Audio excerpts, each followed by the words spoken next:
What do you do to escape reality? Stargazing sets me straight. I have to do some stargazing for this astronomy class, but I'm still gay. Stay up awfully late. Tomorrow can't come if I never go to sleep. Right. Night last longer. The worst feeling is the point in an all-nighter when the sun starts to come up and you come to terms with the notion that no, you won't be getting even a couple of hours before your day starts. That's why I hate the sound of birds singing.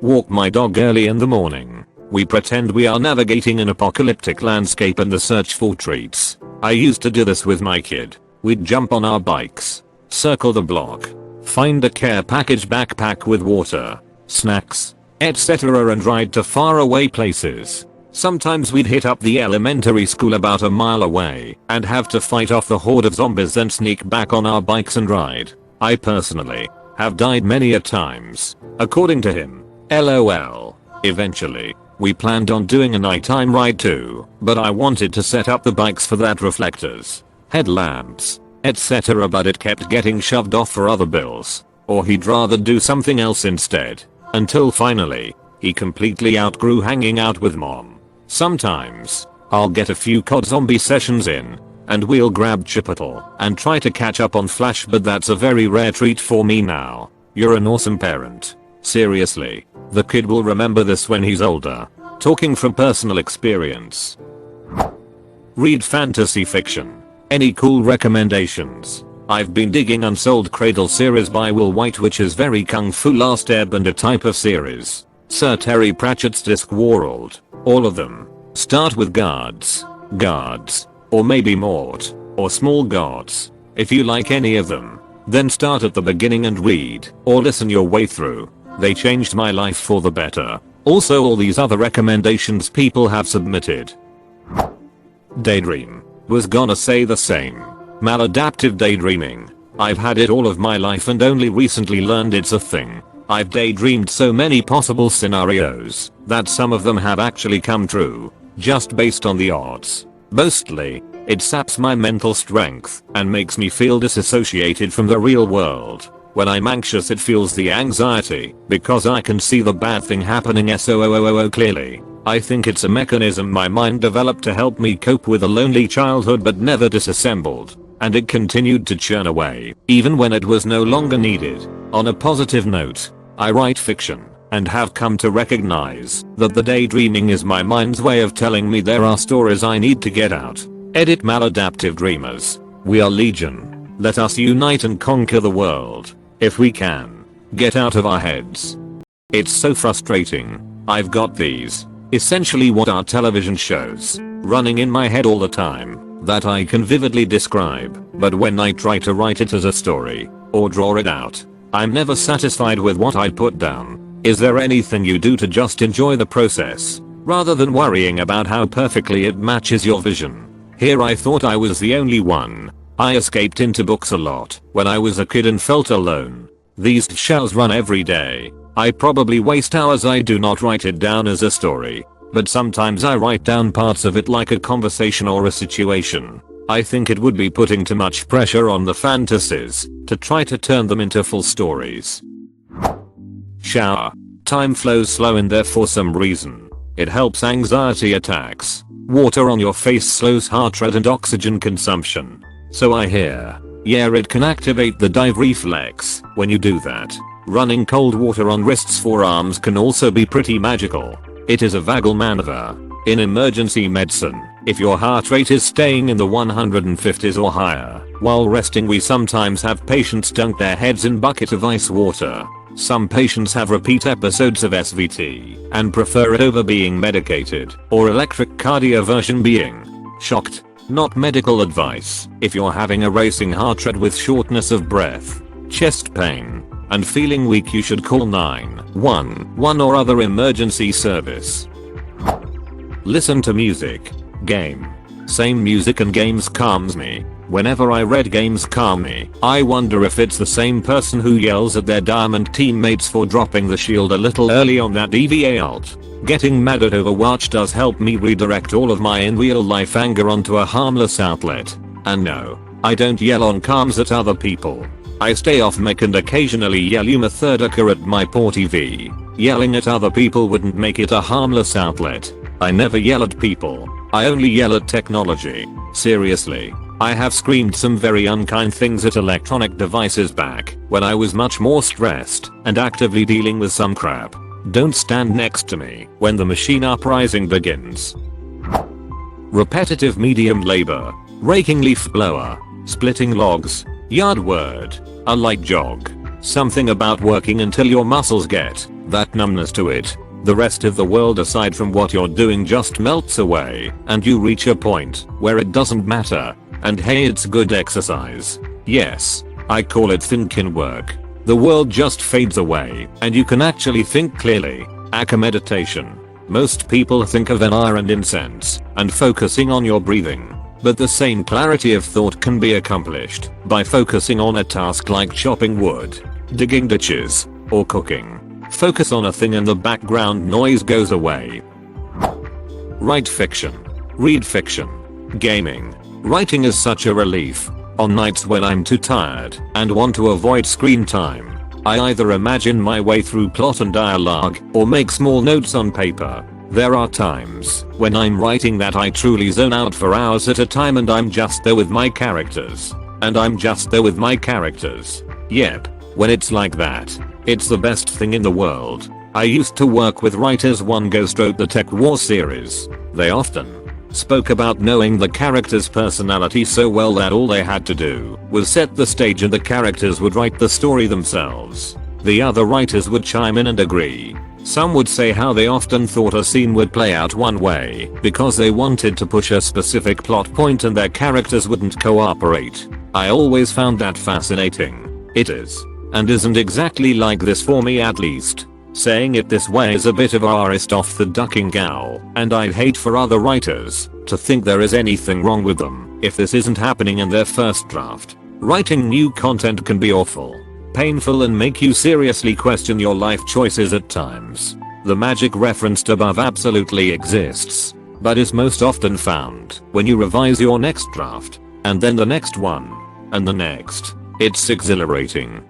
and a little weird, when you realize you created a character that would never do the thing you needed them to do to move the plot. Or when this strange acceptable form of insanity spreads to your critique partners and they call BS instead. We've had full-on friendly arguments over whether or not someone's character would do or act a certain way, as if they were a real person we could catch a beer with later.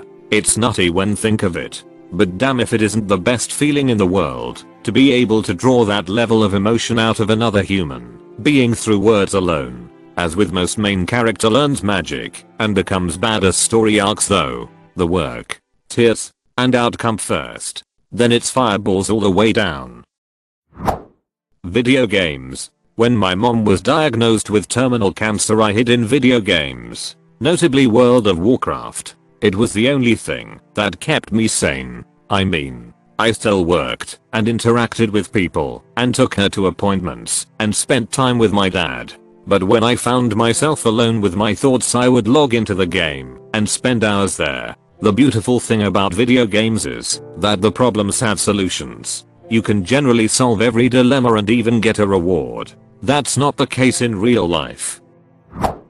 Run. And not in some fitness guru way where it really brings me into a meditative headspace. When I'm running I just can't think about anything but running. Funny, I have to listen to some music I'm really into when running, because I can't be thinking about running, or else I'll want to stop running. Exercise, and if I have more time go for a longer hike and enjoy nature. I don't care how old I will always enjoy walking around forest. Fallen leaves up to your knees, kicking them around, listening to rustling, and walking on freshly fallen snow. This almost sounds like the opposite of escaping reality. You're truly diving into it and experiencing the best of what reality has to offer. Come here and read. Edit just got back from school and saw this. Shockingly low as this. I'd have thought Reddit would be in top 5. It people who distract themselves with Reddit trying to distract from that with tales of other distractions. Sleep. Too depressed and broke to even try anything else. When in doubt, nap it out. Late at night. I take my bike and ride to my old elementary school that's now a public park. I sit down on the same bench I've always sat at, and I start recording. I found that talking my problems out, or talking about anything, just helps me to escape. Some of those audio logs I've listened to countless times. I catch myself thinking, wow, I actually said that. Maybe someday I'll post them online, or preserve them as a memento to the times I've lived through. I can tell you right now, if I never started making those logs I wouldn't be half the person I'm now. I think it's called meta thinking. By recording your thoughts, or even if you wrote those down, you're now thinking about thinking. You're basically removing the emotional connection to whatever is troubling you, and you're giving yourself a chance to objectively look at those thoughts. It's why you catch yourself thinking, wow, I actually thought that. It's a really useful tool for helping to clear away the gunk, to help you find the source of problems. It's something I think everyone should do. It's such a huge help. I pretend I won the lottery and escaped to my first 24 hours of being debt-free. It works to put me asleep when I need to disassociate from a bad feeling, etc. Not today, Mark. Garden saved me from depression. No meds ever worked, I swear. Physical activity seems more often than not to be the one help for depression.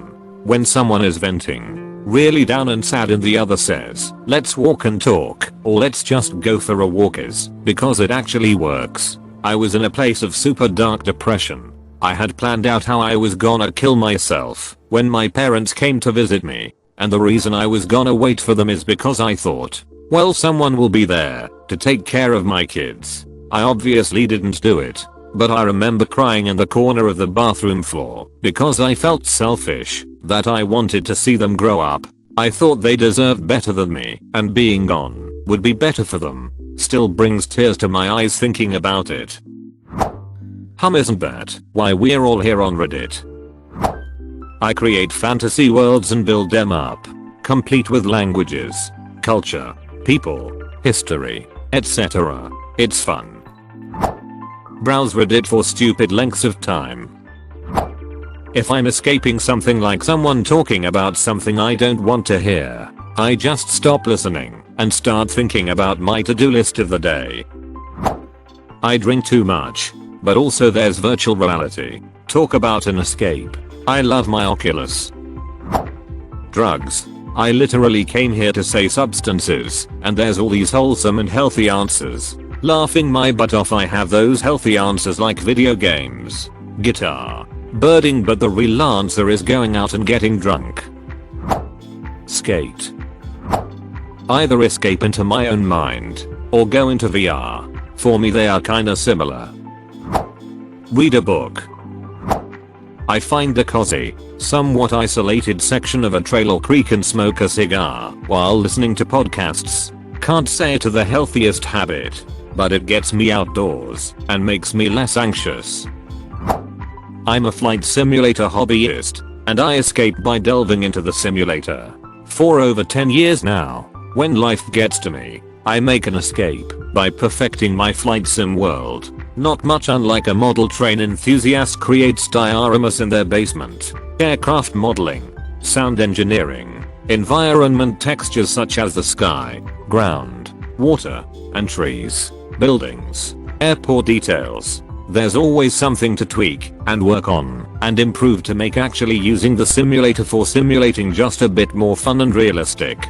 But my favorite part of it all is AI traffic. Myself and a team of other enthusiasts have worked for years now to backdate the AI traffic in flight sim with schedules and aircraft going from the late 90s and early zeros all the way back to the 30s in some instances. We can choose what year we want to fly, and with a week or two of work on installing schedules, we can fly in that year in our flight sim. Currently my project has been 1998, and this has been so incredibly rewarding. I live by and love my flight sim. It has always been there for me when life is too much, and continues to be there for me when I have free time. Nothing else like it on this planet. You really need to try Lucid Dreaming. It takes time, but is the best. There are several books, you can read them for instructions, and you can do anything in your dreams on your own command. It's pretty cool, to be honest. Cook. You get a reward at the end and improve your skills for the next go round. Since you have to eat daily, it is also a good money saver.